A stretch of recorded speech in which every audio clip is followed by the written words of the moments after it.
Sir, Mommy can't walk, the little girl begged, and the Vampire King carried her out of the dark alley. Rain hammered the cobblestones of Blackmore's old quarter with relentless fury, turning narrow streets into rivers of shadow and storm. Lightning split the bruised sky, illuminating crumbling brick facades and neon signs that bled crimson and violet into the flooding gutters. The wind carried the scent of wet iron and distant thunder, curling through alleyways where even the bravest mortals dared not tread after dark. Lucian Valtor walked those streets alone. Hi, my beautiful family. Thank you for sticking around with me through our trying times. I really appreciate your love and support. We're finally back again to give you many more beautiful stories. If you're already hooked in for today's story and ready to enjoy it, click subscribe and let me know in the comments where you're watching from, because tomorrow I will be giving you another story just as interesting as this one.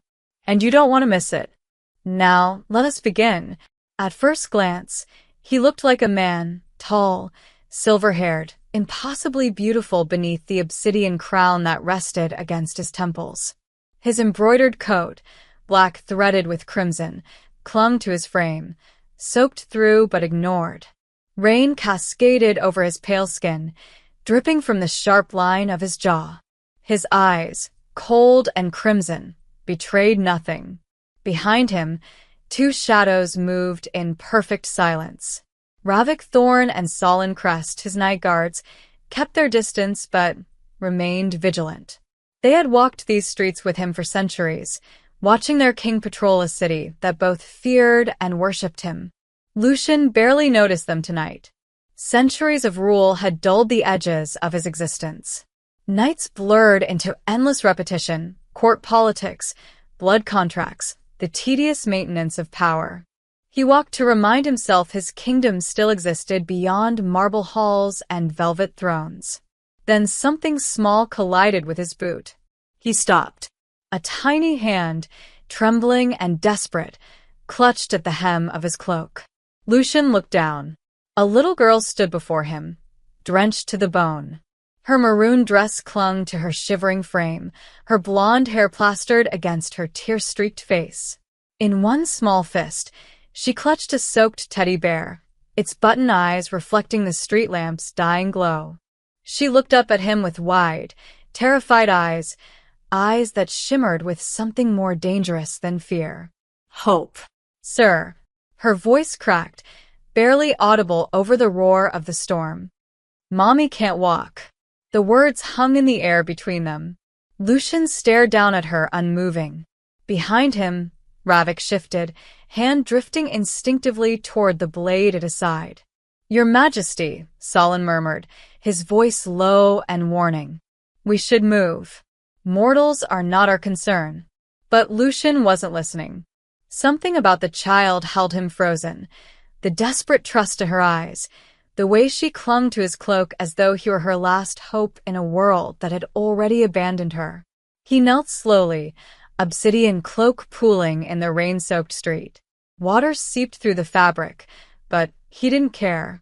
For the first time in decades, something stirred beneath the ice that had long since encased his heart.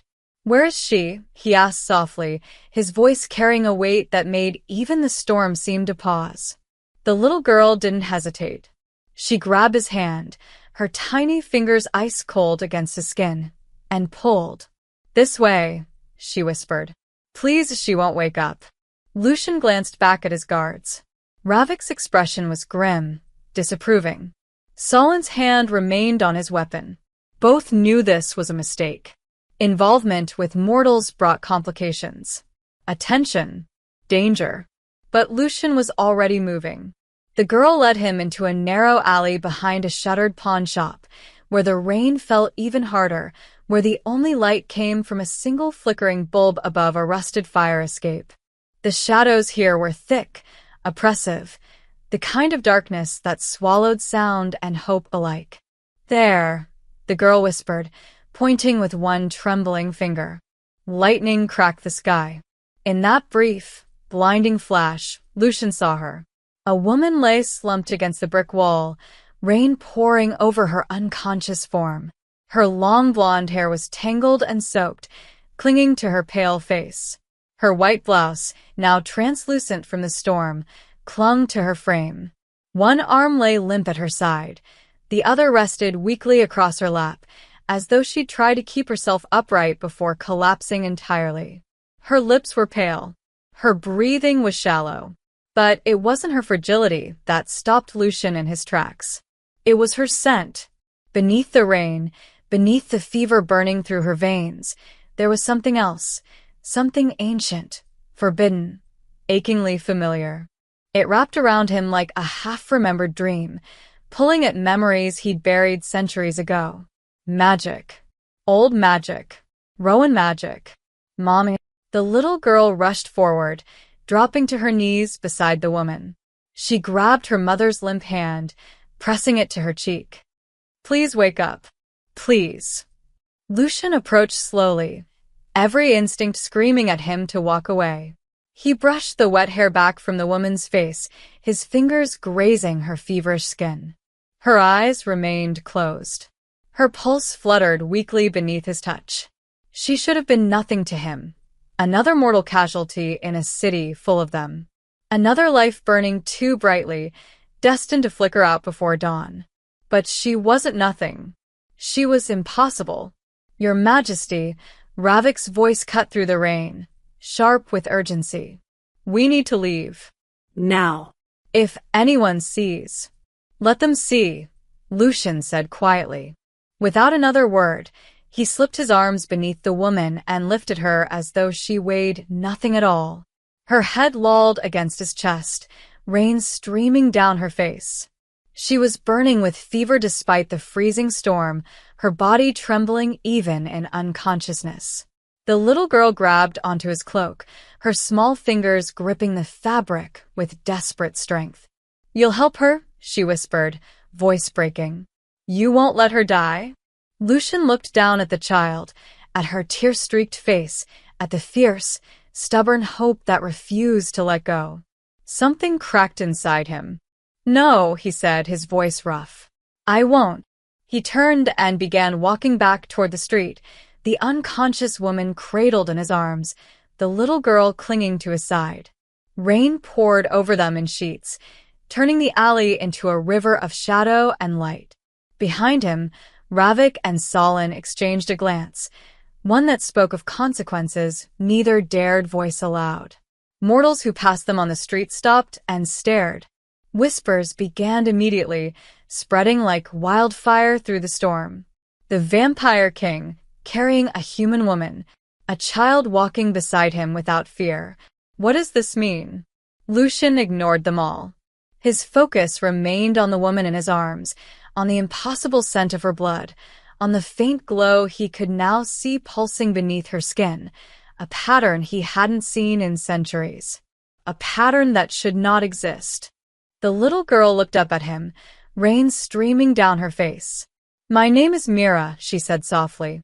And that's my mama. Her name is Alara. Lucian's steps faltered for just a heartbeat. Alara. The name echoed through his mind, pulling at threads of memory he'd thought long severed. He didn't know this woman. He was certain of that. But fate, it seemed, had other plans. Hold on, he murmured, though he wasn't sure if he was speaking to the woman, the child, or himself. Just hold on. The royal carriage waited at the end of the street, black lacquer gleaming even in the downpour. Solon pulled the door open, expression unreadable. Lucian climbed inside, still cradling Alara, and settled onto the velvet seat. Mira scrambled in beside him, never once releasing her grip on her mother's hand. As the carriage lurched forward, Lucian wrapped his coat around Alara's shivering form. Her fever raged beneath his touch. Her pulse remained dangerously weak. But beneath it all, beneath the rain and fever and fear, that impossible aura continued to pulse. Rowan blood. Living. Breathing. Real. And if she truly was what he suspected, then everything was about to change. The journey to Valtor Castle took less than 20 minutes, but to Lucian, it felt like an eternity. In that time, Mira told him everything, How her mother had been sick for days, how they'd been running from strange men who watched them from the shadows, how Alara had collapsed in the alley and wouldn't wake no matter how hard Mira begged. With every word, Lucian's suspicions deepened. This was no accident. Someone had been hunting them, and now, fate had placed them directly in his hands. The carriage interior was a study in shadow and crimson, dark wood paneling carved with ancient symbols, velvet upholstery the color of fresh blood, and the faint scent of iron and incense that clung to everything Lucian owned. 2 oil lamps swayed gently from brass hooks, casting flickering light across the confined space. Alara remained unconscious in Lucian's arms, her head resting against his chest. Mira pressed close to her mother's side, one small hand gripping Alara's fingers as though afraid she might disappear. Rain drummed against the roof in a relentless rhythm. Lucian shifted slightly, adjusting his hold to keep Alara steady as the carriage swayed. He pulled his coat more securely around her trembling form, feeling the fever radiating through the fabric. Her breathing was shallow, labored, each exhale a struggle. Sullen, he called through the narrow window slit that connected to the driver's bench. "Your Majesty?" came the immediate response. "Take the hidden gate. Eastern approach. No main roads." There was a pause, heavy with unspoken concern. Understood. The carriage changed direction, wheels clattering over uneven cobblestones as they veered away from the public thoroughfares. Lucian knew what his guards were thinking. Bringing mortals into the castle, especially through secret entrances, would not go unnoticed. Questions would be asked. The council would hear of it by dawn. He didn't care. "How long has your mother been sick?" he asked quietly, his gaze shifting to Mira. The little girl looked up at him, her eyes red-rimmed and exhausted. 3 days, she whispered. Maybe 4. She kept saying she was fine, but she wasn't. "She's never fine." "What do you mean?" Myra's lower lip trembled. "Mama works all the time. 2 jobs. Sometimes 3. At the factory in the morning, then the restaurant at night. Sometimes she cleans offices after that." Her voice cracked. "She never eats enough. She gives me her food and says she's not hungry, but I know she's lying." Lucian's jaw tightened. He'd ruled for centuries, seen countless mortals struggle and suffer, but hearing it from the mouth of a child, spoken with such matter-of-fact resignation, struck something deep within him. "We live in a small apartment," Mira continued, her words tumbling out now as though a dam had broken. "It's cold most of the time. Mama says we can't afford the heating bill. And there are men." She hesitated, fear flickering across her face. "What men?" Lucian's voice sharpened. "Strange men. They watch us sometimes. Mama pretends she doesn't notice, but I see her looking over her shoulder. She walks faster when they're around. Last week, one of them followed us home. Mama made me hide in the closet while she—" Mira stopped abruptly, her eyes going wide. Lucian's gaze had shifted, just for a moment, and his irises flared crimson, reflecting the lamplight with an inhuman glow. The instant Myra's fear spiked, something strange happened. The oil lamps guttered violently, flames shrinking to pinpricks. The temperature in the carriage dropped. Shadows deepened in the corners, pressing inward as though responding to the child's terror. Then, just as suddenly, the flames surged back to full brightness, brighter than before, bathing the interior in warm, golden light. Lucian's eyes returned to their usual cold, pale gray. He studied Mira carefully, noting the way her breathing had quickened, the way her small hand now glowed faintly where it touched her mother's skin. The child didn't seem to realize what she'd done. Interesting, Lucian thought. Very interesting. He filed the observation away, keeping his expression neutral. "You're safe now," he said gently. "Both of you." Mira nodded slowly, though she didn't look entirely convinced. The carriage began to climb, the road steepening as they ascended toward the castle. Through the rain-streaked window, Valtor Castle emerged from the storm like something conjured from nightmare and legend.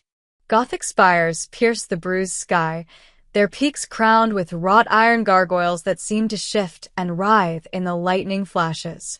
Stained glass windows, depicting ancient battles and forgotten gods, glowed with internal light. The castle loomed over Blackmoor like a dark sentinel, ancient and immovable, carved from black stone that drank in shadows. "Is that where you live?"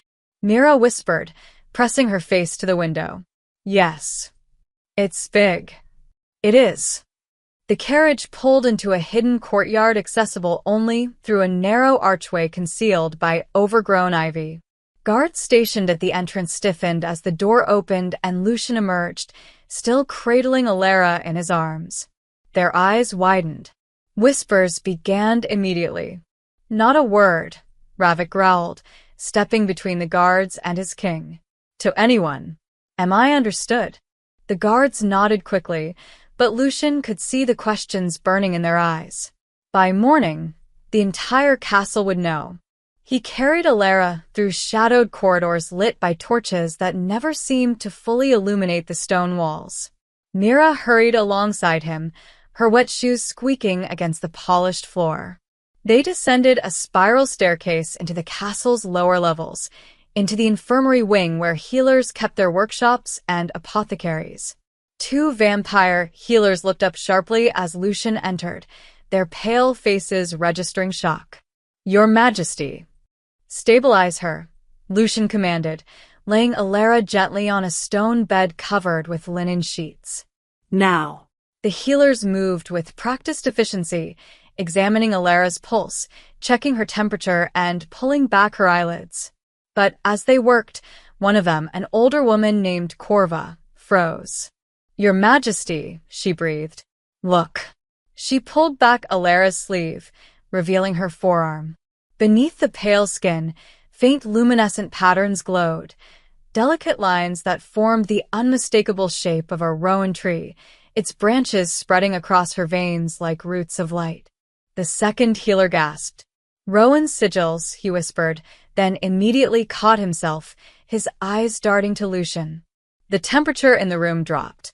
"You will stabilize her," Lucian said softly, dangerously. "You will not feed on her. You will use no blood magic. You will tell no one what you've seen here. Am I clear?" Both healers bowed their heads. "Yes, Your Majesty." Outside in the corridor, Ravik and Solon stood in tense conversation. "If the council finds out," Solon began. "They will find out," Ravik interrupted. "Half the castle guards saw him carry her inside. By dawn, this will reach the council's ears. And then, Ravik said grimly, "there will be consequences." Inside the infirmary, Corva approached Lucian cautiously. Mira had curled up in a chair beside her mother's bed, finally succumbing to exhaustion. "Your Majesty," Corva murmured. "The fever, it's not natural." Lucian's gaze never left Alara's face. "Explain." "Her life force is being drained. Slowly. Deliberately. Someone has been siphoning her vitality for weeks, perhaps months. It's a very old form of magic. Very dark." Lucian's hands curled into fists. "Can you stop it? I can slow it. But whoever casts this, they'll know the moment we interfere. They'll know she's here." Silence stretched between them. Lucian stepped closer to the bed, studying the glowing patterns beneath Alara's skin. His mind raced backward through centuries of memory, to a bloodline thought eradicated, to a family destroyed in fire and shadow, to bodies bearing these exact same marks. "I've seen this before," he whispered. "On the last of the Rowan line. Before they were exterminated." Corva's face paled. "Your Majesty, if she truly is..." "Then someone will come to finish the job," Lucian finished, his voice cold as winter. "And when they do, I'll be waiting." Morning light filtered through stained glass windows, painting the guest chamber in shades of amber and crimson. Mira woke slowly, her mind foggy with exhaustion and confused dreams. For a moment, She didn't remember where she was. Then she saw the room. It was enormous, larger than their entire apartment. The bed she lay in was a four-poster draped in heavy velvet curtains the color of midnight. Carved wooden furniture surrounded her, a wardrobe taller than any man, a writing desk inlaid with mother-of-pearl, chairs upholstered in silk. Through an open doorway, she glimpsed a washroom with a porcelain tub and polished brass fixtures. Everything was beautiful. Everything was wrong. "Mama?" Mira whispered, pushing back the covers. Silence answered. Panic surged through her chest. She scrambled out of bed, her bare feet hitting cold stone floor, and ran to the door. It opened easily. She wasn't locked in, but the corridor beyond was a maze of shadows and flickering torchlight. "Mama," she cried louder now. "Where are you?" Her voice echoed off ancient stone walls. Footsteps approached from somewhere distant, growing closer. Mira backed against the wall, tears streaming down her face. A figure appeared at the end of the corridor, tall, imposing, dressed in dark armor. Solon. He stopped when he saw her, his stern expression softening slightly. "Easy, little one," he said, his voice surprisingly gentle. "You're safe. Where's my mama?" Mira sobbed. "I want my mama." Solon knelt, bringing himself to her eye level. "She's resting. "The healers are caring for her. Would you like to see her?" Mira nodded frantically. Without another word, Solon lifted her into his arms, carefully, as though she were made of glass, and carried her through the winding corridors. A maid followed at a respectful distance, carrying a tray of food. They descended into the infirmary wing where Alara lay unchanged.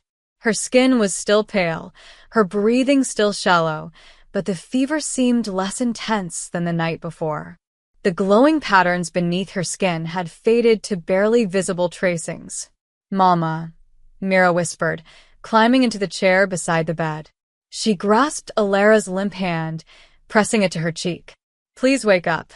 Alara didn't respond. Solon gestured for the maid to place the food tray on a nearby table. "You need to eat," he said firmly. "Your mother would want you to stay strong." Mira shook her head stubbornly. "Not hungry, Mira. I'm not eating until Mama wakes up." Solon sighed, exchanging a glance with the maid. Neither wanted to force the child, but she hadn't eaten since before the storm. Hours passed with no change. Mira remained curled in the chair, refusing all attempts at coaxing. Finally, near midday, the door opened again. Lucian entered, still dressed in the formal attire he'd worn through the night. He looked tired, though vampires rarely showed exhaustion. There was something weary in the set of his shoulders. He carried a silver tray bearing warm bread, honey, and sliced fruit. "I hear you're being stubborn," he said, setting the tray down. Mira didn't answer. Lucian pulled up a chair beside her, a gesture that made Solon's eyebrows rise, and sat. For a long moment, he simply studied the child, her tear-stained face, her defiant posture, the fierce way she clung to her mother's hand. "I had a sister once," he said quietly. "She was about your age, maybe a little younger." Mira glanced at him, curiosity momentarily overriding grief. "She was impossibly stubborn," Lucian continued, a faint smile touching his lips. "Refused to eat bloodfruit because she said it looked like tiny hearts. Our mother tried everything, threats, bribes, elaborate stories.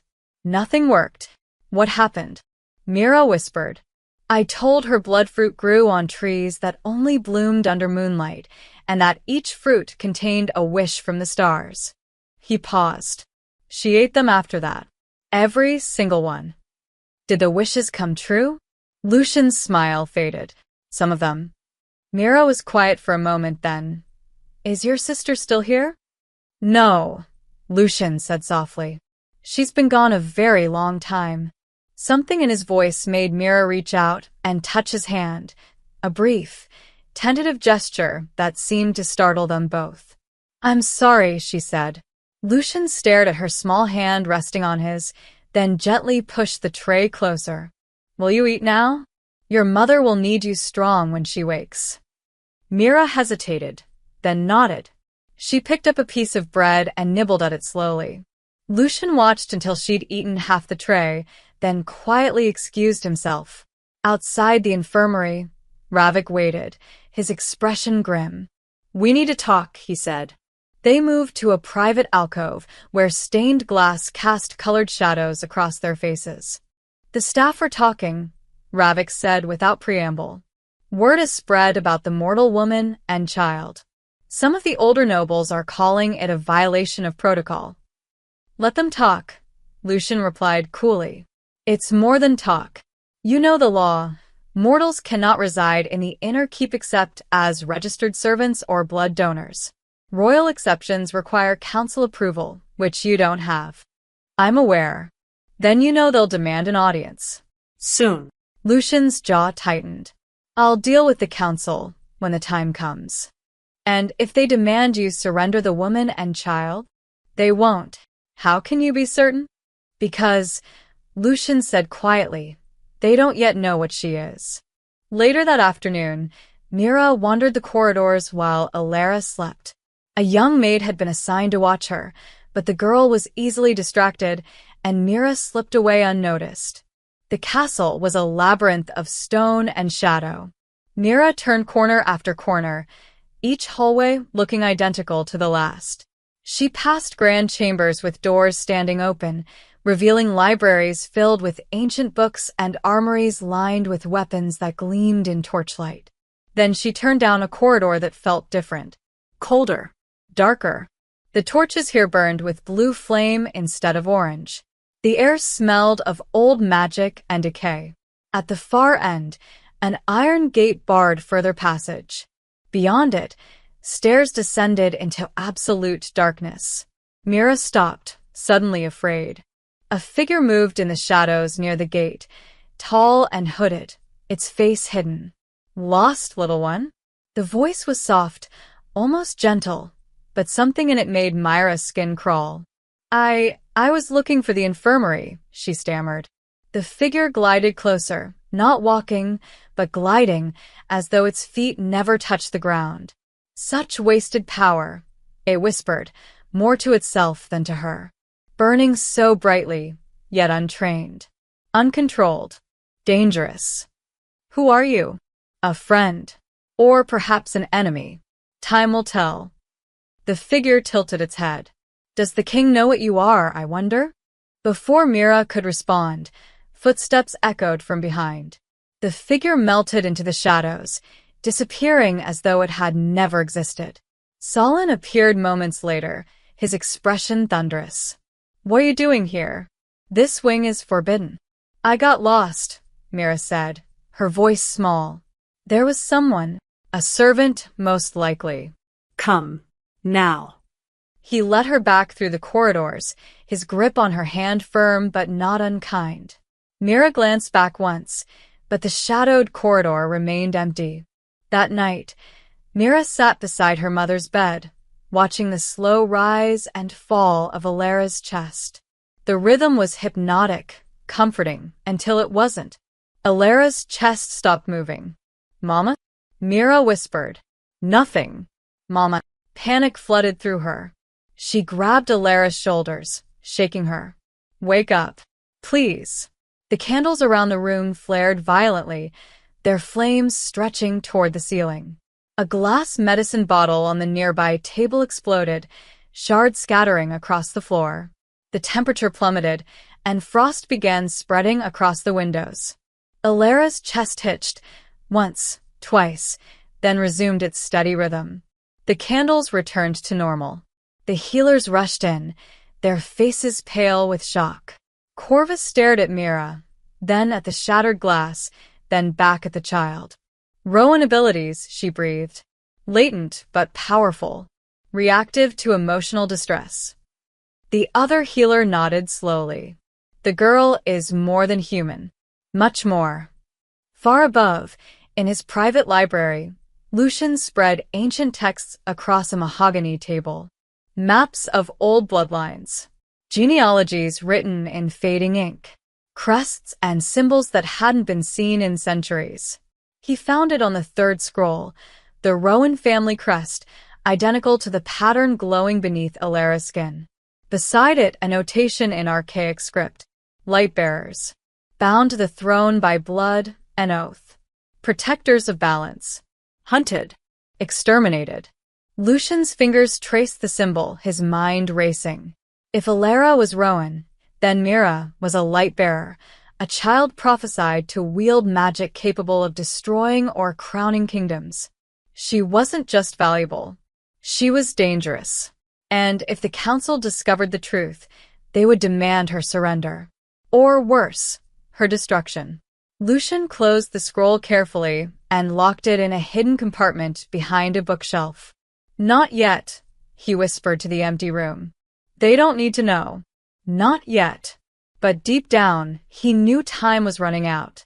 The summons arrived at sunset, delivered by a messenger dressed in the formal crimson and black of the High Council. A single piece of parchment, sealed with blood-red wax bearing the mark of the 7 founding houses. Your presence is required. Council convenes at the 10th bell. Attendance is mandatory. Lucian read it once, then tossed it into the fireplace. The parchment curled and blackened, consumed by flames. They didn't waste time, Ravik observed from the doorway. No, Lucian agreed. They never do. 2 hours later, Lucian descended into the heart of Valtor Castle, into chambers most mortals never knew existed. The council hall was ancient, carved from a single massive cavern deep beneath the castle's foundation.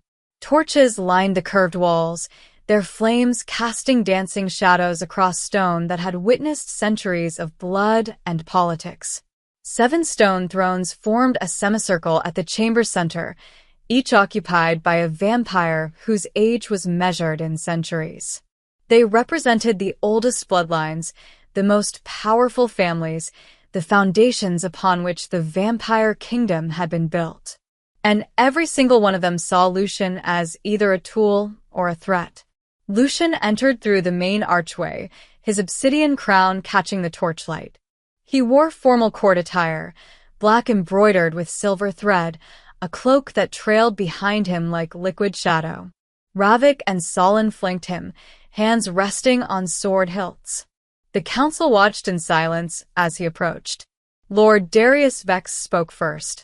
He was younger than most of the council, barely 4 centuries old, but had risen quickly through cunning and ruthless ambition. His pale hair was pulled back in an elaborate style, his smile sharp enough to draw blood. Your Majesty, he purred. How kind of you to join us. I was summoned, Lucian replied coolly. Not invited. A technicality. Darius gestured lazily. We've heard troubling rumors. Whispers that you've taken mortals into your personal chambers. A woman and a child, hidden away like secrets. I rescued them, Lucian said. During a storm patrol. The woman was ill. I provided medical assistance. Lady Corvina, eldest of the council, leaned forward in her throne. Her face was a web of fine lines, her eyes milky white with age. Mortals do not belong within the inner keep. You know the law as well as any of us. The law allows for temporary medical intervention. Temporary, Lord Theron emphasized, his voice like grinding stone. It has been 3 days, Your Majesty. 3 days during which you've kept them sequestered, refused visitation, and violated every protocol regarding mortal contact. Lucian's jaw tightened. The woman remains unstable. Moving her would be dangerous. Then bring them before us, Darius suggested smoothly. Let the council's own healers examine her. Surely you have nothing to hide. The challenge hung in the air.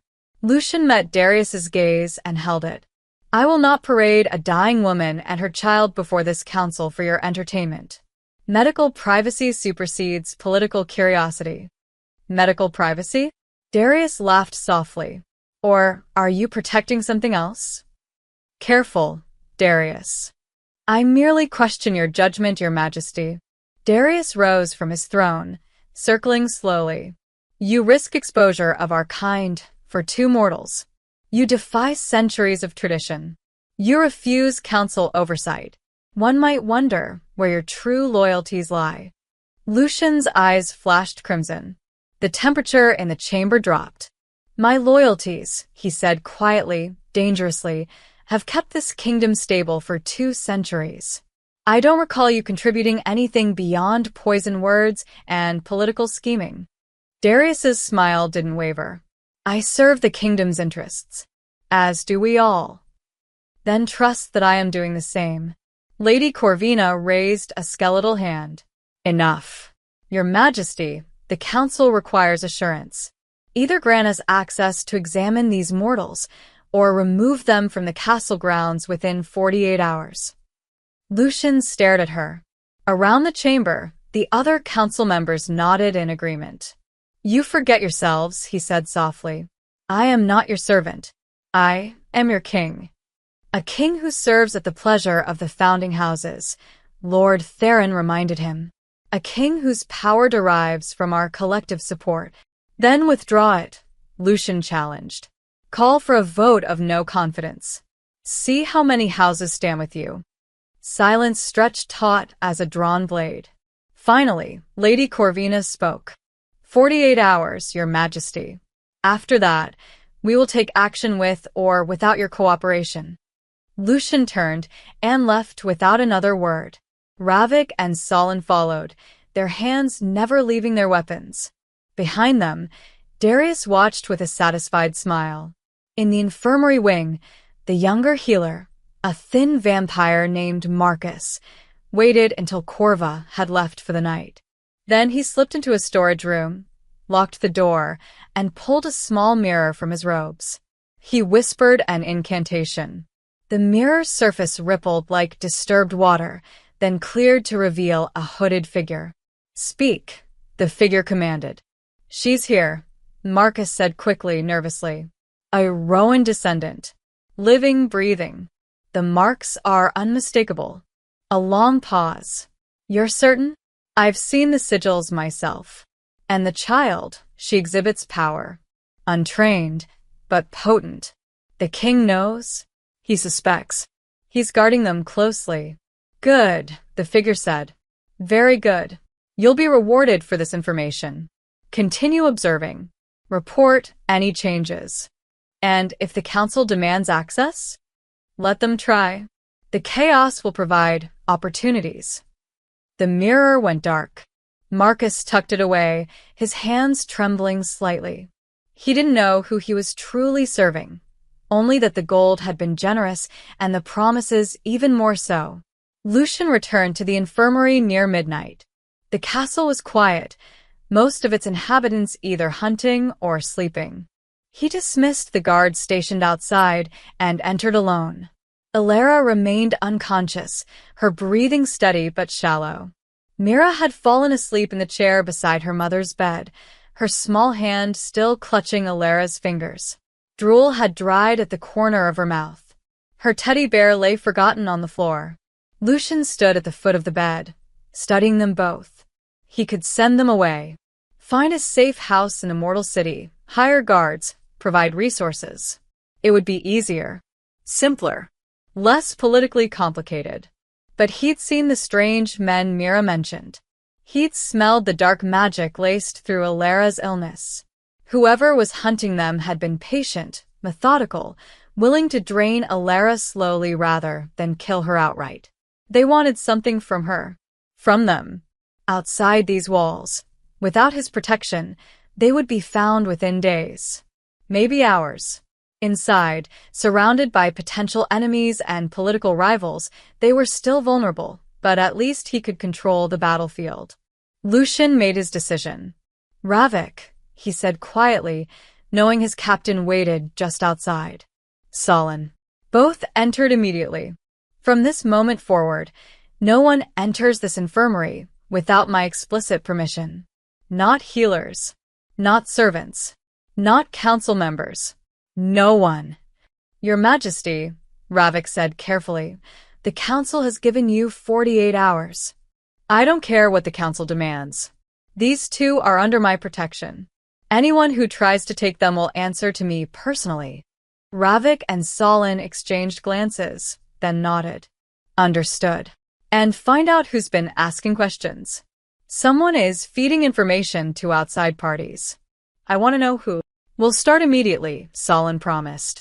Lucian turned back to Alara and Mira, something tightening in his chest, an unfamiliar sensation he couldn't quite name. I'll keep you safe, he whispered. Whatever it costs. High above, on a balcony overlooking the infirmary courtyard, a cloaked figure listened to every word. They smiled in the darkness, then slipped away through secret passages only the oldest residents knew existed. By morning, Lord Darius would know exactly where the mortals were being kept, and exactly how to reach them. Alara woke to the sound of bells. Deep, resonant chimes echoed through stone corridors, marking midnight in a place she didn't recognize. Her eyes opened slowly, adjusting to dim candlelight that flickered across vaulted ceilings carved with intricate patterns. Heavy curtains, velvet, the color of dried blood, hung from posts surrounding the bed where she lay. This wasn't her apartment. This wasn't anywhere she knew. Her body felt strange, invigorated, somehow, despite the bone-deep ache that radiated through her limbs. Her skin tingled as though electricity ran just beneath the surface. She tried to sit up and gasped. Needles were embedded in her arm, connected to tubes carrying clear fluid. Then memory crashed over her like a wave. The storm. The alley. Collapsing. Myra's terrified face. Mira. Alara's voice cracked with panic. She ripped the needles from her arm, ignoring the sting and the blood that welled up. The room spun as she stumbled out of bed, her legs threatening to give out. Mira. Mama? The small voice came from her right. Alara turned, nearly falling, and saw her. Mira, curled up in a smaller bed pushed against the wall, rubbing sleep from her eyes. Relief flooded through Alara so powerfully it nearly brought her to her knees. She stumbled to Myra's bedside and dropped down, pulling her daughter into a fierce embrace. You're okay. You're okay. I'm okay, Mira murmured against her shoulder. The king said you would wake up soon. Alara froze. The king? The door opened. Lucian entered as if summoned by her words, tall, imposing, crowned even in the middle of the night. His silver hair caught the candlelight, his pale skin almost luminescent against the black of his formal attire. His eyes, cold and gray, fixed on her with an intensity that made Alara's breath catch. She instinctively pulled Mira closer. Lucian stopped several feet away, reading her fear. You're awake, he said quietly. Good. The healers were beginning to worry.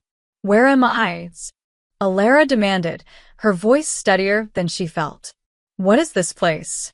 Valtor Castle. You collapsed in Blackmore's old quarter 4 nights ago. Your daughter found me and asked for help. 4 nights. Alara's mind reeled. She'd lost 4 days. I remember the storm, she said slowly. And the alley. But after that. You were dying, Lucian said bluntly. Fever. Exhaustion. Something darker beneath it all. I brought you here to stabilize you. Alara studied him, trying to reconcile the monster from human rumors with the man standing before her. The vampire king was supposed to be cruel, merciless, a creature of nightmare. Yet he'd saved them, sheltered them. Why? What do you want? She asked, unable to keep the suspicion from her voice. Why help us? Lucian's expression didn't change. Because your daughter asked me to. And because I don't ignore fate when it presents itself so clearly. Fate, Alara repeated. That's a convenient answer.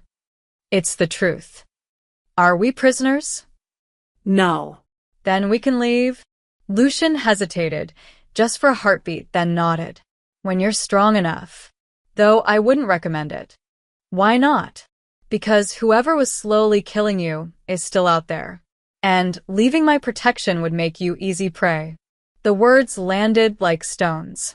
Alara's arms tightened around Mira, who had gone very still. "What are you talking about?" Alara whispered. Before Lucian could answer, Corva entered, followed by the younger healer, Marcus. Both bowed slightly to Lucian, then approached Alara with cautious expressions. "Lady Rowan," Corva began. "My name is Alara Blake." Corva exchanged a glance with Lucian. "Of course. Forgive me. Alara, then. You've been very ill. We need to explain what we found." Alara listened, her face growing paler with each word, as the healers described the curse woven through her blood, dark magic that had been draining her life force incrementally over months, maybe years. Minor injuries that should have healed quickly had instead become conduits for slow death. "Someone has been hunting you," Corva said gently, methodically, patiently. "That's impossible," Alara breathed. "Who would? Why would?" "Your blood carries an ancient pattern," Marcus interrupted, then seemed to catch himself. "A unique signature. Rare. Valuable." Lucian's eyes narrowed slightly at the healer's hesitation, but he said nothing. Alara looked down at her hands, turning them over as though seeing them for the first time. "I don't understand. I'm nobody. Just a waitress. A factory worker. There's nothing special about me." "Your mother never told you?" Lucian asked quietly. Alara's head snapped up. "Told me what? About your family, your bloodline." Alara's voice faltered. "I never knew my father. My mother refused to talk about him. She always said we had to stay hidden, that there were old debts we couldn't repay. We moved constantly when I was young. Different cities, different names. She died when I was 17, and I thought—" She swallowed hard. "I thought it was over. That whatever she was running from had died with her." "Clearly not," Lucian said. Alara's hands trembled. She looked at Mira, who was watching her with wide, worried eyes. "What does this mean? What am I supposed to do? For now? Rest. Recover." Lucian's tone softened slightly. "You're safe here. Both of you. I give you my word." "The word of a vampire king," Alara said, a bitter edge to her voice. "Forgive me if I'm not immediately comforted." Something flickered in Lucian's expression. Offense, perhaps, or grudging respect. "Your daughter didn't seem to have trouble trusting me. My daughter is 6 years old. And yet she survived 4 days in a castle full of vampires without a scratch." Lucian stepped closer, his presence overwhelming. "I could have drained you dry that first night. Could have let you die in that alley. Could have taken your daughter and erased every memory of you from her mind. I did none of those things.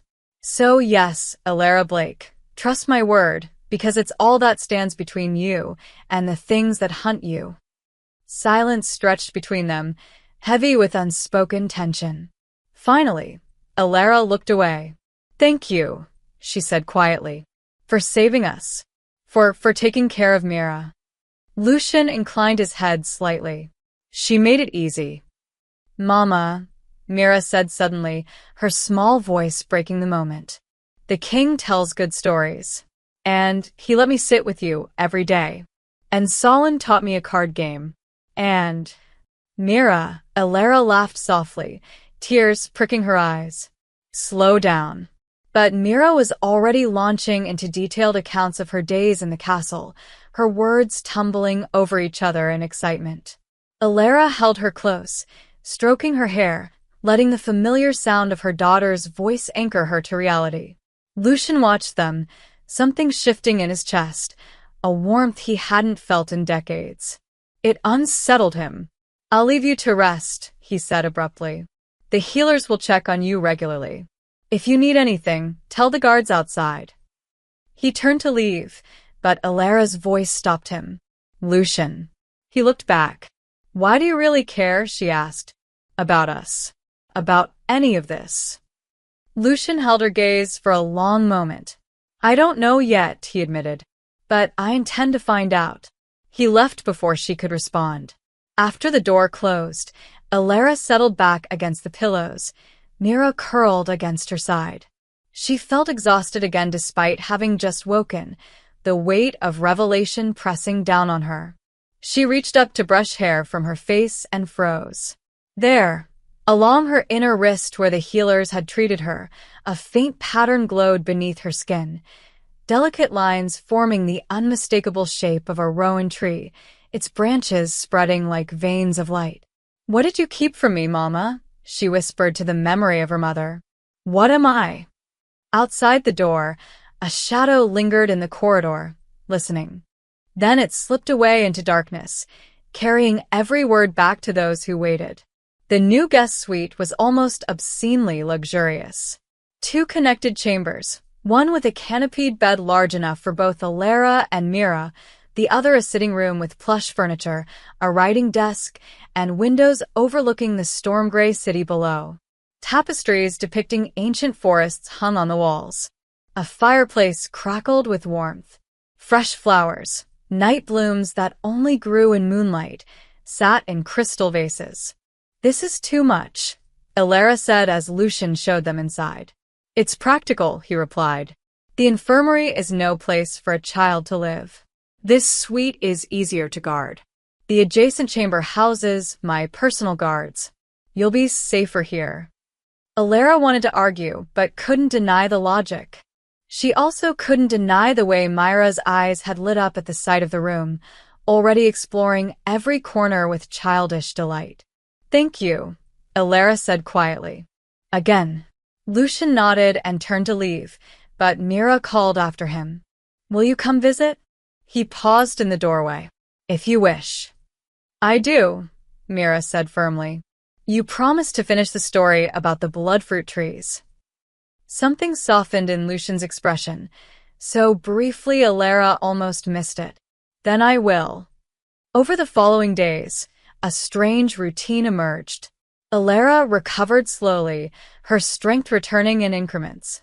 She spent hours watching Mira, marveling that her daughter seemed so at ease in this impossible place. The castle staff, vampires who should have been terrifying, treated Mira with surprising gentleness, bringing her treats and showing her hidden alcoves where centuries-old treasures were stored. And Lucian visited daily. He came in the evenings, usually bringing some small gift, a book of fairy tales, a carved wooden horse, once an ornate music box that played haunting melodies. He would sit with Mira in the sitting room while Alara watched from the doorway, unsure whether to join them or maintain distance. Tonight, he'd brought a set of carved stone animals, a wolf, a raven, a stag, and a fox, each no larger than Myra's palm. "This is an old game," Lucian explained, arranging them on the low table. "Each animal represents a different strategy. The wolf is strong. The raven is cunning. The stag is graceful. The fox is adaptable. What do they do?" Mira asked, fascinated. "You choose one, and it tells you how to face challenges. For instance," he held up the fox. "If you were lost in a forest, the fox would remind you to look for hidden paths, to be clever rather than forceful." Mira giggled and picked up the raven. "I want to be clever too." Lucian's lips curved into something almost resembling a smile. "A fine choice." Alara found herself smiling too, despite everything. Watching them together, the ancient vampire king and her 6-year-old daughter, felt surreal. Yet there was genuine warmth in Lucian's voice when he spoke to Mira, a gentleness that contradicted every rumor Alara had ever heard about him. It confused her, unsettled her, made her wonder who he really was beneath the crown and the reputation. Outside the castle, Ravik moved through Blackmoor's shadows like a ghost. He'd spent 3 nights investigating the city's underbelly, questioning informants, bribing tavern keepers, following threads that led to dead ends and darker alleys. Finally, in a basement beneath a shuttered apothecary, he found what he was looking for. Shadow Coven, his contact whispered, a nervous vampire who owed Ravik several debts. They trade in rare bloodlines. Rowan blood is worth a fortune, has been for centuries. If someone's hunting a Rowan descendant, it's them. Where do I find them? You don't. They find you. The contact shuddered. They have eyes everywhere, even inside the castle. Ravik's jaw tightened. Names. I don't have names. No one does. But I've heard whispers. Someone high up is feeding them information. Inside Valtor Castle, Solon pored over ledgers in the archives, tracking financial irregularities. Payments that didn't match services rendered. Gold transferred to unnamed accounts. Small discrepancies that painted a larger picture. Someone on the council was funding outside operations. Someone was preparing for something. Alara wandered the castle halls during the day, while Mira napped. She told herself she was exploring, learning the layout in case they needed to flee. But truthfully, she was restless. Her body felt different now, stronger, more aware. Sounds were sharper. Colors are more vivid. Sometimes she could swear she felt emotions emanating from the stones themselves, as though the castle were alive. She passed through a corridor lined with ancient carvings, symbols she didn't recognize but felt drawn to. Without thinking, she reached out and touched one, a spiral enclosed in a circle. Warmth flooded through her fingertips. The symbol flared briefly with golden light, then faded. Alara jerked her hand back, heart pounding. She glanced around, but the corridor was empty. She touched another symbol, a tree with spreading roots. The same warmth, the same light. What's happening to me? She fled back to the suite, terrified and exhilarated in equal measure. She told no one, afraid that revealing this strange ability would make her even more valuable and therefore more dangerous to those who hunted her. But the truth was she was changing. Something inside her was waking up. That night, screams tore through the castle. Lucian was in his chambers when he heard Myra's terrified cries. He moved with inhuman speed, arriving at the guest suite seconds before Alara could reach her daughter. Mira thrashed in her sleep, tears streaming down her face. No, don't take her. Mama. But it wasn't just the nightmare that made Lucian freeze. Mira was floating. Her small body hovered 6 inches above the mattress, suspended by invisible force. The chandelier overhead blazed with light, too bright, unnatural, and that light seemed to be pulling toward Mira, coalescing into a glowing orb above her chest. Mira. Alara rushed forward, but Lucian caught her arm. Carefully, he warned. Don't startle her. The power is reactive to emotion. Together, they approached the bed.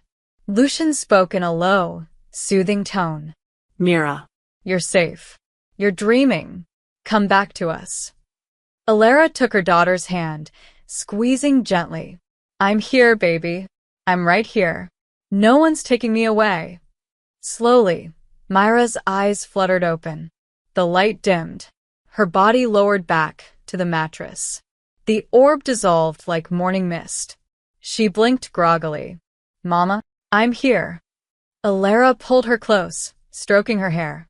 Just a bad dream. But over Myra's head, Alara met Lucian's gaze. His expression was grave. We need to talk, he said quietly. Tomorrow. Privately. Alara nodded, her heart heavy with dread. After Mira fell back asleep, Lucian remained for a moment, watching the child. Light-bearer, he thought. Just as the prophecies described. Power awakening through fear and love. She was more dangerous than even Alara realized, and more valuable than any treasure in his vaults. Far beneath the castle, in chambers sealed by ancient magic, Lord Darius met with a figure cloaked entirely in shadow. Between them, an enchanted mirror reflected the conversation back to distant listeners. The gathering is in 3 nights, Darius said. Security will be focused on the main halls. The wards near the eastern wing will be temporarily weakened. And the Rowan woman? In the guest suite adjacent to the king's chambers. The child with her. Perfect. The cloaked figure's voice was silk over steel. When we move, it must be swift. The girl is our priority. Her blood, her power. The woman is secondary. And my reward? The council seat you've always wanted. Support from every shadow coven in the kingdom. The king's authority, undermined beyond repair. Darius smiled. Then we have an agreement. The mirror went dark. In his study, Lucian stared at the ancient text spread before him, debating. He should tell Alara everything about the Rowan line, about Lightbearers, about the dangers she and Mira faced. She deserved to know. But knowing would terrify her, might make her run, and running would get them killed. He needed more proof, more time, more certainty. Just a few more days, he told himself. Then I'll tell her everything. But time, as it often did, was running out faster than he knew. And in the shadows, enemies moved closer. The Night of Accord had always been a performance, a carefully orchestrated display of unity designed to placate ambitious nobles and remind the mortal world that vampires could be civilized when it suited them. Tonight, Valtor Castle blazed with light. Chandeliers dripping with crystals illuminated the grand hall where nobles mingled in formal attire, their pale faces beautiful and cold as carved marble. Human dignitaries, carefully selected and thoroughly vetted, moved nervously among them, clutching wine glasses like shields. Lucian stood at the head of the hall, crowned and imposing, accepting shallow pleasantries from council members who smiled while calculating his downfall. High above, on a private balcony concealed by gauzy curtains, Alara and Mira watched. Mira wore a gown of deep burgundy velvet that some kind-hearted maid had altered to fit her small frame. Her hair had been braided with silver ribbon. She looked like a little princess, her eyes wide with wonder at the spectacle below. Alara wore something far more unsettling, a gown of midnight blue silk that had belonged to someone long dead, its cut elegant and simple, its fabric whispering against her skin like secrets. She felt exposed despite being covered from neck to wrist. "You look beautiful, Mama," Mira whispered. "I look like I'm playing dress-up in someone else's life," Alara murmured back. Earlier, before the celebration began, Lucian had come to their suite. He'd stopped in the doorway when he saw Alara, something flickering in his expression, surprise, perhaps, or something deeper. "The dress suits you," he'd said quietly. "It belonged to someone else." She would have been honored.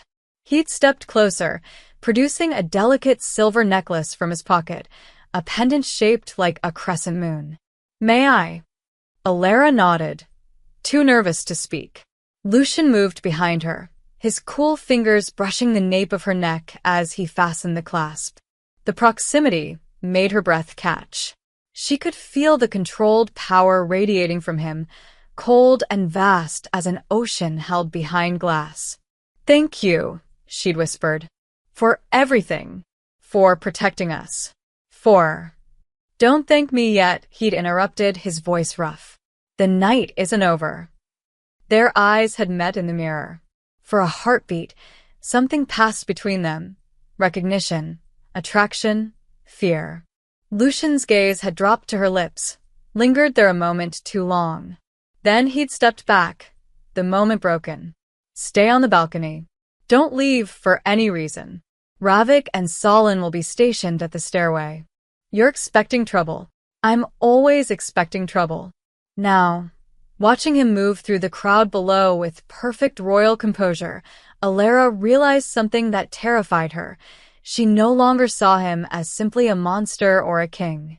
She saw a man carrying impossible burdens, making impossible choices, protecting them at great cost to himself. She was starting to care about him. And that was dangerous. The attack came without warning. One moment, the celebration hummed with polite conversation and orchestral music. The next, the ancient wards protecting the castle flared brilliant crimson, crackling with broken magic. Then the windows exploded inward. Glass rained down in glittering cascades. Masked figures poured through the shattered openings, vampires moving with inhuman speed, human mercenaries armed with silver weapons and hexed blades. They descended on the crowd like wolves on sheep. Screams erupted. Nobles scattered. A chandelier crashed to the floor, scattering crystal shards like diamonds across marble stained with blood. Mira, get back. Alara grabbed her daughter, pulling her away from the balcony railing. Below, Lucian moved. He was a blur of motion, obsidian cloak billowing as he tore through attackers with terrifying precision. His hand shot out, catching a mercenary's throat and crushing it before the man could scream. He spun, using the body as a shield against crossbow bolts, then hurled it into 3 more assailants. Blood sprayed across his face. His eyes blazed crimson, reflecting the chaos with inhuman beauty. He was magnificent and monstrous in equal measure, every inch the ancient predator humans feared in their darkest nightmares. Ravik and Solon formed a wall at the base of the balcony stairs, blades singing as they cut down anyone who tried to climb. Their movements were synchronized, brutal, efficient. But one attacker slipped through. He came from the side passage, a secret entrance only insiders would know, moving with supernatural speed. Before Alara could react, he was on the balcony, masked and armed, reaching for Mira. No! Alara threw herself between them. The attacker grabbed Mira anyway, one arm locking around her small body while his other hand pressed a silver dagger to her throat. Surrender, he shouted down to the hall. Surrender, or the child dies. The fighting paused. All eyes turned upward. Lucian stood frozen in the center of the carnage, blood dripping from his hands, his expression transformed into something absolutely lethal. Let her go. Each word was a death sentence. The Rowan child belongs to us, the attacker snarled. She's worth more than... Mira screamed. Light exploded from her small body, pure, blinding, searing. The attacker shrieked as his hands burned, flesh smoking where he touched her. But he didn't let go, desperation overriding pain. Mira. Alara lunged forward, grabbing the attacker's arm, trying to wrench him away from her daughter. The silver dagger flashed. Pain erupted in Alara's side as the blade sank deep between her ribs. She gasped, stumbling, blood soaking through the blue silk. Mama. Lucian moved faster than thought itself. He reached the balcony in a single impossible leap, landing with inhuman grace. One hand seized the attacker's skull and twisted. The crack of breaking bone echoed like thunder. The body crumpled. But Alara was falling. Lucian caught her before she hit the floor, lowering her gently as blood poured from the wound. Her face was already pale, lips losing color. Her breathing came in shallow, desperate gasps. Alara, he said, his voice cracking. Stay with me. Mira, she whispered. Keep her safe. I will. I swear it. But you need to stay. Her eyes fluttered closed. No. No. Lucian stared at the blood pooling beneath her, at the wound too deep to heal naturally, at the life draining from her with every heartbeat. He had seconds. Maybe less. He'd sworn never to do this again. Swore after the last time, after watching someone he loved transform into something neither living nor dead, that he would never bind another soul to his cursed existence. But he couldn't let her die. Forgive me, he whispered. He lowered his mouth to her throat and bit. Her blood flooded his senses. Ancient power, hidden magic, sweetness and suffering intertwined. It sang in his veins, called to something primal and hungry within him. He drew deeply, feeding her life back to himself, then reversing the flow, pouring his own immortal essence into her dying body. The bond formed instantly, snapping into place like chains forged in eternity. Mine, something in him growled. Mine to protect. Mine to keep. He could feel her heartbeat synchronizing with his. Feel her pain becoming his pain. Feel the boundary between them dissolving. More. He needed more. Just a little more. Your Majesty. Ravik's voice cut through the haze.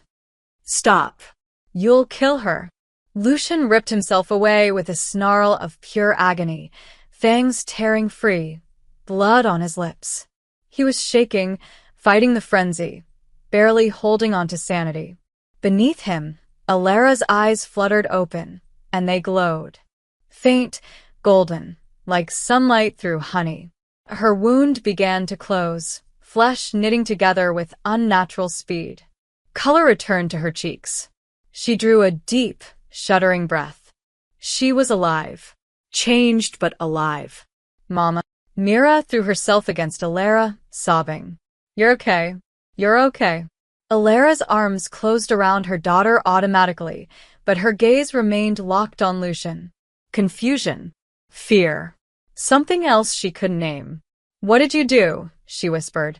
Lucian stood slowly, blood dripping from his chin, his hands trembling.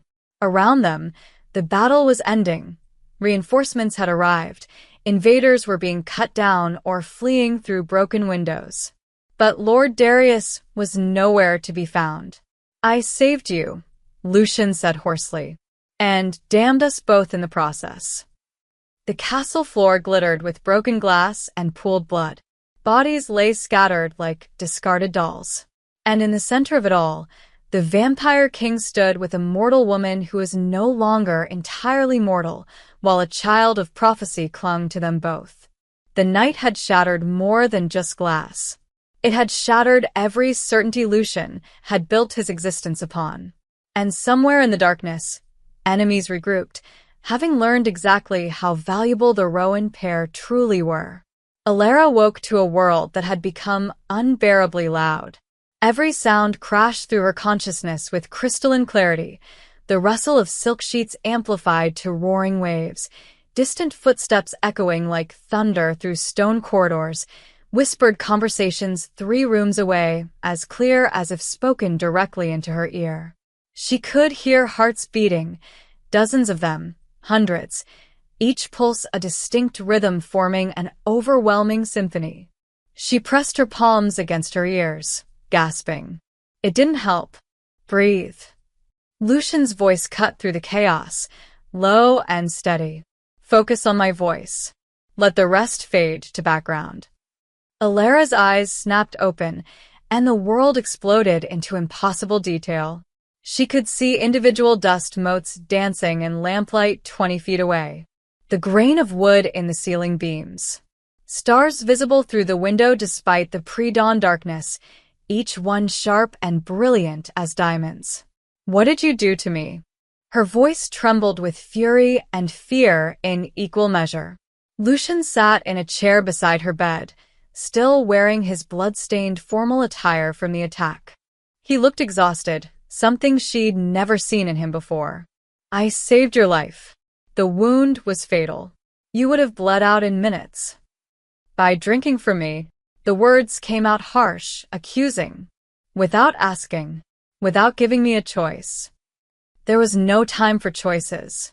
There's always time for consent. Alara sat up, and the movement was too fast, too fluid. She was beside the window before she'd consciously decided to move. The speed terrified her. What am I now? Not a vampire, Lucian said carefully. The bond didn't complete fully. I stopped before the transformation could finish. You're something else. Bloodbound. Connected to me. Enhanced, but still mortal. Alara stared at her hands, watching veins pulse with faint golden light beneath her skin. The Rowan sigils had grown brighter, spreading further up her arms. Connected how? I can feel you now. Your emotions. Your pain. If you're in danger, I'll know. He paused. And you can feel me too, if you let yourself. She tested it cautiously, reaching out with senses she didn't understand. And there he was, a vast presence at the edge of her consciousness. Cold and ancient, yes, but also lonely, burdened, afraid. You had no right, she whispered, even as traitorous gratitude welled up inside her. She was alive. Mira still had a mother. I know. Lucian's voice was rough with guilt. But I would do it again. Before Alara could respond, Mira stirred in the smaller bed nearby, making the argument dissolve into maternal instinct. Alara was at her daughter's side instantly, smoothing back blonde hair, checking for injuries that weren't there. Mama? Myra's eyes opened slowly. You're okay now. The king saved you. Yes. Alara managed, her throat tight. I'm okay. But nothing would ever be okay again. Hours later, when Mira had been fed and settled with Solon standing guard, Lucian led Alara deep into the castle's forgotten levels.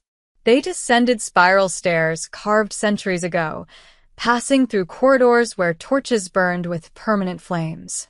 Finally, they entered a chamber Alara suspected few living souls had seen. The Hall of Remembrance. Murals covered every surface, walls, ceiling, even parts of the floor, depicting battles, ceremonies, and figures rendered in stunning detail. But it was the largest mural that made Alara stop, her enhanced vision drinking in every brushstroke. A human woman stood beside a vampire king, her hands glowing with golden light. Around them, darkness retreated. Above them, stars formed patterns that seemed almost alive. The first Rowan, Lucian said quietly. She was a seer who warned my ancestor of a plague that would have destroyed both mortal and vampire populations. In gratitude, he bound her family to the throne, not as servants, but as advisors, protectors of balance. Alara traced the painted woman's face with her eyes. The resemblance was unsettling. What happened to them? They grew too powerful. Some vampires feared what they represented, the idea that mortals could hold influence over immortal affairs. 3 centuries ago, a faction of nobles orchestrated their extermination. Entire bloodline, wiped out in a single night. His voice hardened. Or so we believed. My mother, Alara breathed. She must have been a survivor. Hidden. Probably the last. Lucian moved to another section of the mural, pointing to a smaller figure, a child wreathed in light. The prophecy spoke of a light-bearer who would be born when darkness threatened to consume everything. A child of Rowan blood whose power could either purge corruption or bring ruin if twisted to serve evil. Alara's blood ran cold. Mira. Yes. That's why they've been hunting us. Horror and rage warred in her voice.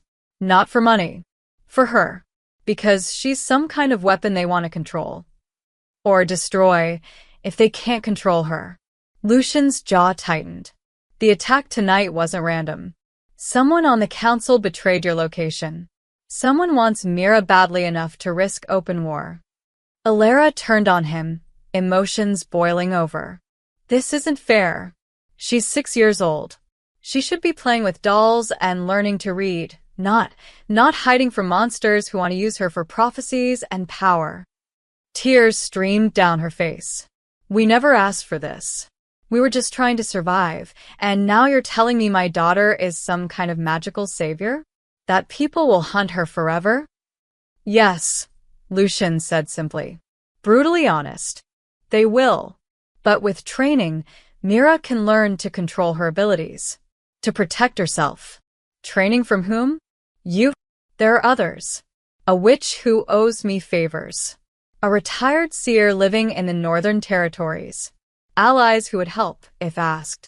Alara wanted to scream. Wanted to grab Mira and run as far as her new impossible speed could carry them. But where would they go? Lucian had told her the truth.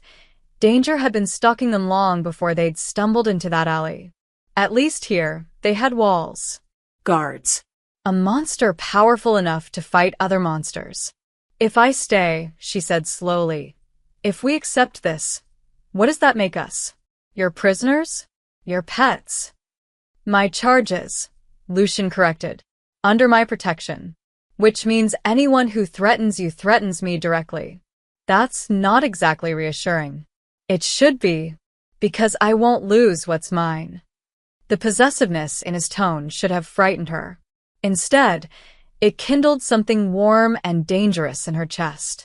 The High Council convened at sunset, summoned by emergency protocol. This time, Lucian arrived flanked by armed guards, a deliberate show of force. Lord Darius was conspicuously absent.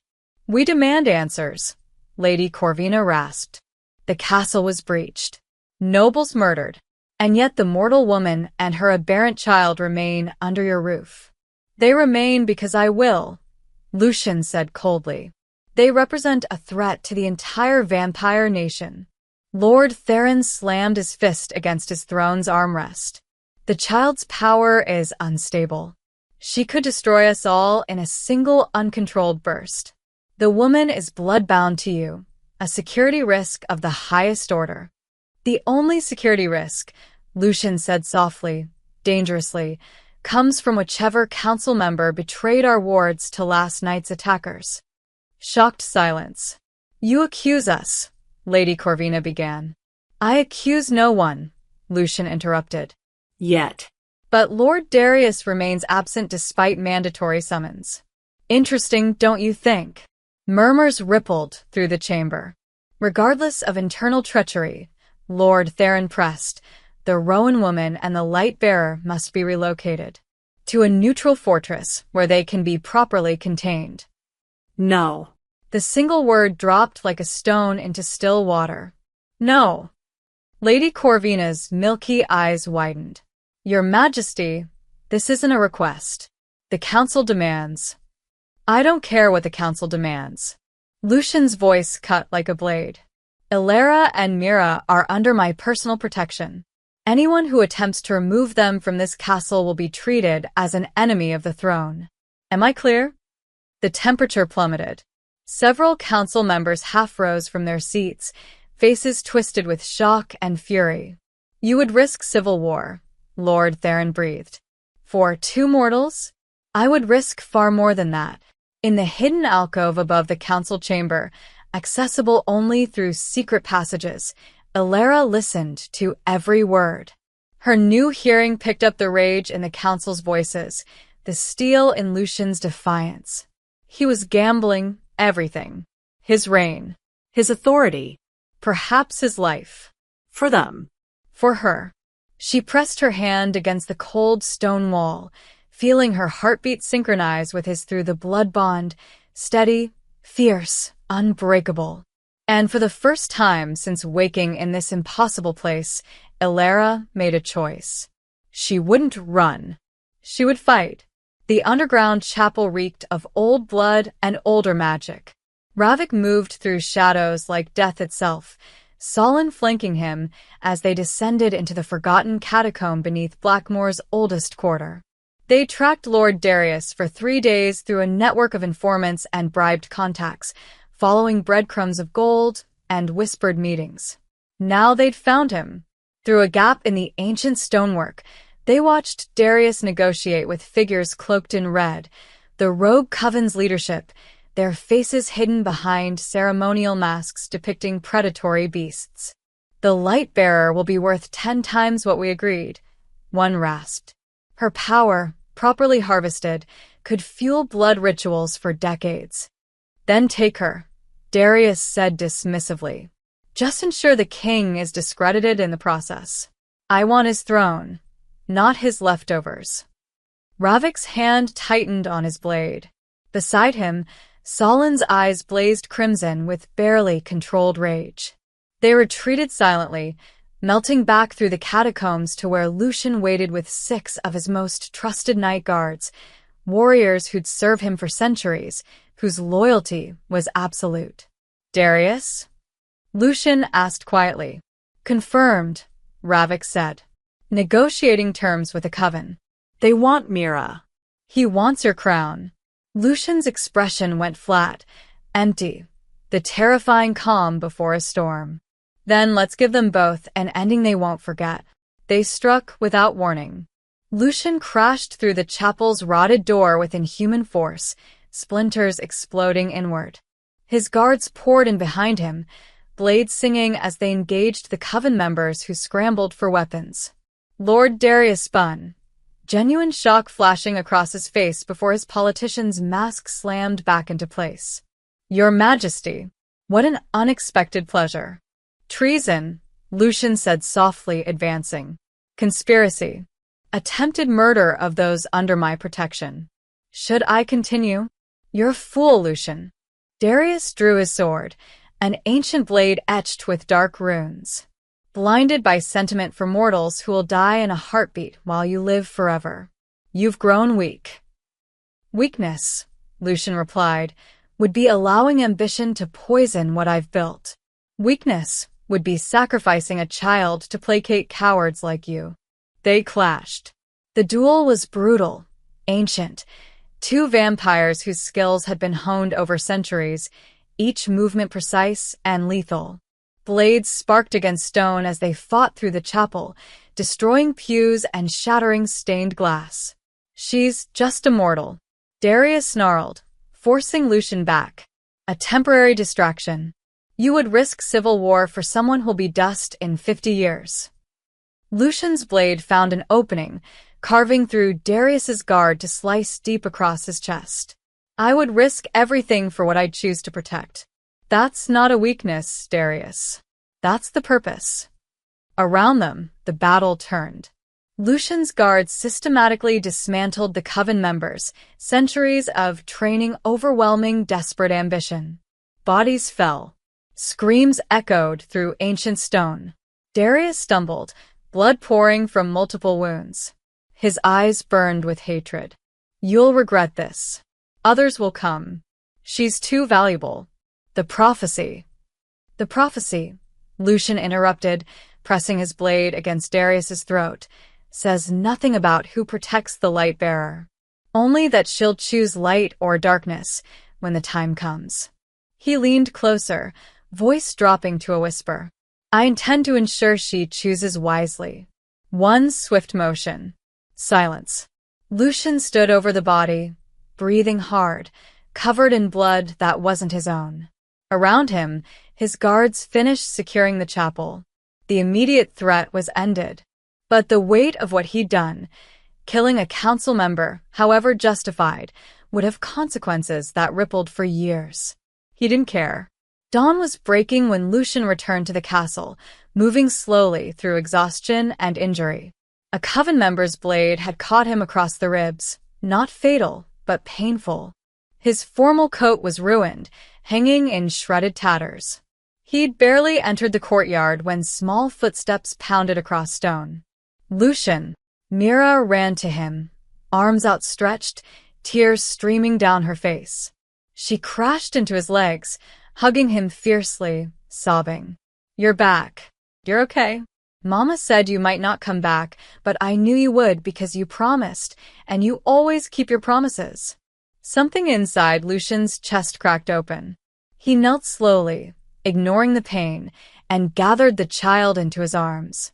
She wrapped around him like a lifeline, her small body shaking with relief. Golden light flickered around her hands where they clutched his shoulders, unconscious, harmless, beautiful. I'm here, he murmured against her hair. I'm here, little one. Alara appeared in the doorway, still wearing her nightgown, her face pale with worry. When she saw Lucian holding Mira, both of them alive, her knees nearly buckled with relief. She crossed the courtyard quickly, her new speed making the movement fluid. You're hurt. It's nothing. It's not nothing. Come inside. In the guest suite, their suite now, he supposed, Alara made him sit while she fetched medical supplies. Her enhanced senses guided her hands as she cleaned and bandaged his wounds with surprising competence, her touch gentle despite the anger still simmering beneath her gratitude. You could have died, she said quietly, fingers pressing gauze against his ribs. But I didn't. That's not the point. What is the point, Alara? She looked up, meeting his eyes, her own shimmering with unshed tears. The point is that you matter. Not just as a king, but as someone who carried us from an alley when you had no reason to care. Someone who tells my daughter stories and keeps his promises and risks everything to protect us. Her voice cracked. You matter to me, to us. Lucian stared at her, something vast and terrifying stirring in his chest. I meant to help for one night. Take you somewhere safe, then forget. He caught her hand, holding it against his chest where his heart beat slowly and cold. But I couldn't forget. Couldn't let go. Every time I tried to convince myself you were just another mortal, just another responsibility, I failed. Good, Alara whispered. Because I don't see a monster anymore, Lucian. I see the man who saved my daughter's mother, who defied his entire council, who chose us when it cost him everything. Their faces were inches apart. His hand came up, cupping her cheek, thumb brushing away tears she hadn't realized were falling. I'm still dangerous, he warned. Still what I am. The blood bond ties you to centuries of darkness. Then we'll face it together. He kissed her. It was gentle despite everything, despite blood and violence, and impossible circumstances. Her lips were warm against his cold ones, her heartbeat thundering through the bond they shared. When they finally pulled apart, both were shaking. What happens now? Alara asked. Now, Lucian said slowly, thinking through possibilities, we rebuild. You learn about your heritage, what it means to be Rowan. Mira trains to control her light. And together, we show the city that humans and vampires can be more than predator and prey. An ambassador? Alara's lips curved into a tentative smile. Me? Who is better? You've already conquered a vampire king. She laughed, genuine, surprised, beautiful. 2 weeks later, rain fell over Blackmoor again, but gentler now. The storm had passed, leaving the air clean and cool. From the balcony of their suite, Lucian watched the city lights reflect in puddles below. Alara stood beside him, wrapped in one of his cloaks against the chill, her hand resting comfortably in his. Inside, Mira slept peacefully under warm blankets, her teddy bear tucked close. As they watched, a small sphere of soft golden light rose from her sleeping form, drifting lazily upward to float near the ceiling. It cast the room in gentle warmth, driving back shadows without violence. Lucian stepped into the doorway, studying the child who'd changed everything. He remembered finding her in that alley, desperate, terrified, clinging to hope despite every reason to despair. She'd grabbed his cloak and pulled him into a fate he hadn't known he needed. She's extraordinary, Alara murmured beside him. She's yours, Lucian replied. That makes her precious beyond measure. They stood together in the quiet, watching over the sleeping light-bearer, a vampire king and a blood-bound Rowan, guardians of something infinitely fragile and infinitely powerful. The prophecy had spoken of light and darkness, of choices yet to come. But tonight, there was only this, a family forged in storm and shadow, holding fast against whatever tomorrow might bring. And in the heart of the ancient castle, where darkness had reigned for centuries, a child's light burned steady and true, protected not by prophecy or politics, but by something simpler and far more powerful: love.